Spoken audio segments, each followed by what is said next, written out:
कैसे गुलामी के इतने साल झेलने के बाद भारत ने अपने ऊपर होने वाले अत्याचारों को सहना बंद कर दिया। अब भारत में रहने वाले हर शख्स को आजादी की कीमत समझ में आने लग गई थी। अंग्रेजों के अलावा भारत में आई सभी कंपनियों का कोई अस्तित्व नहीं रहा, क्योंकि धीरे धीरे अंग्रेजों ने अपनी पकड़ इतनी मजबूत बना ली थी कि किसी और बाहरी कंपनी का टिक पाना यहां पॉसिबल ही नहीं था। भारत के सभी बड़े लोगों और नवाबों को उसने लालच और डर दोनों ही तरीके से अपनी मुट्ठी में कर रखा था। लेकिन कहते हैं ना कि जब पाप का घड़ा भर जाता है तब एक और पाप उस घड़े के फूटने की वजह बन जाता है, और यही हुआ अंग्रेजों के साथ। ब्रिटिशर्स की वजह से सबसे नीचे वर्ग के लोगों को बहुत तकलीफ हो रही थी। जमींदारों द्वारा उनसे इतना कर लिया जाता था कि उन लोगों को यहां तक सोचना पड़ता था कि रात का खाना भी उन्हें नसीब होगा कि नहीं।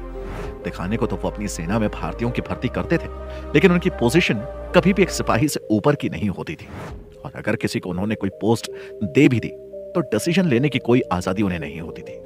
लेकिन फिर सवाल ये उठता है कि इतने सालों से लगभग पूरी दुनिया पे राज करने वाले अंग्रेजों के भारत छोड़ने की असली वजह क्या थी? लोगों ने इसके बहुत सारे रीजन बताए। बहुत सारे राजनीतिक दल और राजनेता अपने अपने दलों और मान्यताओं को ही श्रेष्ठ बताते हुए आपस में लड़ते आए। कोई गांधी जी के असहयोग आंदोलन को श्रेय देता है, तो कोई सुभाष चंद्र बोस को, तो कोई भगत सिंह और चंद्रशेखर जैसे महान स्वतंत्रता सेनानियों को। इसमें कोई संदेह नहीं है कि गांधी जी ही एकमात्र नेता थे जिनके पीछे पूरा देश एकजुट होकर खड़ा हुआ था। और वहीं दूसरी ओर सुभाष चंद्र बोस की आजाद हिंद फौज को लेकर जापान के साथ बातचीत से ही अंग्रेजी सरकार घबरा गई थी, और कुछ ऐसे भी वीर थे जिन्होंने अंग्रेजी हुकूमत की नाक में दम किया हुआ था। लेकिन जो अंग्रेजों का भारत से जाने का सबसे बड़ा कारण था, वो था दूसरे विश्व युद्ध के बाद इंग्लैंड का कमजोर होना। दूसरे विश्व युद्ध में विंसेंट चर्चिल का हारना और लेबर पार्टी का सत्ता में आना, और अमेरिका के रूप में नई महाशक्ति का उदय होना। और तब तक तो संयुक्त राष्ट्र संघ भी आ चुका था, और जहां तक मुझे लगता है कि आजाद हिंद फौज का सबसे बड़ा रोल है। यानी दूसरा महायुद्ध तो कभी भारतीय धरती पर तो लड़ा नहीं गया था, लेकिन लड़ने में भारतीयों की बहुत महत्वपूर्ण भूमिका थी। यानी द्वितीय विश्व युद्ध में करीब करीब 80% भारतीय सैनिक लड़ने के लिए विदेश गए थे, और जब वो विदेश गए और अलायंस की सेनाओं के साथ मिलकर युद्ध लड़ा, तब उनमें भी देशभक्ति की भावना आने लगी, और वो भी जगह जगह अंग्रेजों के हुक्म मानने से मना करने लगे। और अंग्रेज जब उन पर कोई कार्रवाई करते तो वो यूनिट विद्रोह पर उतर आती। इसलिए अंग्रेजों को समझ में आ गया था अब भारत में रुकना बहुत मुश्किल है।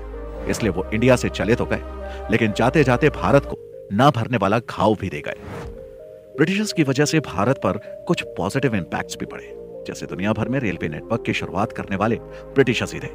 जब ब्रिटिशर्स शासन करने के लिए भारत आए तो वो अपने साथ रेलवे नेटवर्क भी लेकर आए। हालांकि उन्होंने ये काम भारतीयों के लिए नहीं बल्कि अपने स्वार्थ के लिए किया था। रॉ मटेरियल को बंदरगाहों तक पहुंचाने के लिए ब्रिटिश हुकूमत ने रेलवे नेटवर्क की शुरुआत की, जिस कारण धीरे धीरे भारत में यात्री रेलवे की शुरुआत हुई। कोरोना काल में भारत ने अपनी वैक्सीन खुद से बनाकर तैयार की, मगर वैक्सीन का पहली बार इंट्रोडक्शन ब्रिटिशर्स ने ही कराया। 19वीं और 20वीं सदी के दौरान ब्रिटिश हुकूमत ने लोगों को स्मॉल पॉक्स के टीके लगवाए ताकि भारत में बढ़ रही महामारी को रोका जा सके। वैक्सीन के अलावा भी ब्रिटिशर्स ने ही पहली बार चेकअप और डिस्पेंसरी की शुरुआत की। भारत में ब्रिटिश हुकूमत से पहले पुरातत्व सर्वेक्षण नहीं किया जाता था। इसकी शुरुआत भी ब्रिटिश द्वारा की गई।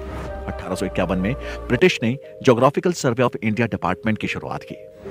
सर्वे के कारण ही आगे चलकर लोगों को भारत के पुराने कल्चर और हिस्ट्री के बारे में पता चल पाया। तब से लेकर आज तक भारत में सर्वेक्षण का काम चल रहा है, जिसकी वजह से लोग अब भारत के इतिहास के बारे में और भी अच्छे तरीके से जान सकते हैं। भारत की आर्मी आज दुनिया की सबसे मजबूत आर्मी में से एक है। बता दें कि भारत में आर्मी की शुरुआत भी ब्रिटिश सरकार द्वारा की गई थी। दूसरे विश्व युद्ध के दौरान कई भारतीय सैनिकों ने अंग्रेजों की तरफ से युद्ध लड़ा था, जिसे आज भी याद किया जाता है। इस आर्मी में भारतीयों के साथ साथ एंग्लो इंडियंस भी हुआ करते थे। भारत में ऐसी कई प्रथाएं मौजूद थी जो कई सालों से महिलाओं को शोषण करती थी। ब्रिटिश सरकार ने इस तरह की प्रथाओं पर रोक लगा दी थी, जिसकी वजह से ये कुप्रथाएं हमारे समाज से खत्म हो सकी। अपने शासन के दौरान ब्रिटिश ने सती प्रथा, छुआछूत और बाल विवाह जैसी प्रथाओं पर कई कानून बनाए। ये कानून असल में भारतीय महिलाओं को शोषण से बचाने में कारगर साबित हुए। इन प्रथाओं को खत्म करने के लिए कई भारतीय समाज सुधारकों ने ब्रिटिश हुकूमत का साथ दिया और शुरुआत की थी जनगणना की। जनगणना का अर्थ होता है किसी जगह पर रहने वाले लोगों के विषय में लेखा जोखा करना। भारत में जनगणना की शुरुआत भी ब्रिटिश हुकूमत द्वारा ही की गई। 1871 में भारत में पहली बार जनगणना कराई गई। जो कि आज भी भारत में हर 10 साल में कराई जाती है। इस गणना के हिसाब से ही भारत में हो रहे विकास का अंदाजा लगाया जा सकता है। इंडिया में आज भी कॉन्स्टिट्यूशन की कुछ नियम जो ब्रिटिशर्स ने लागू किए थे फॉलो किए जाते हैं। आईपीसी ब्रिटिशर्स ने ही अप्लाई किया था और फिर उन्हीं के द्वारा लागू भी किया गया था।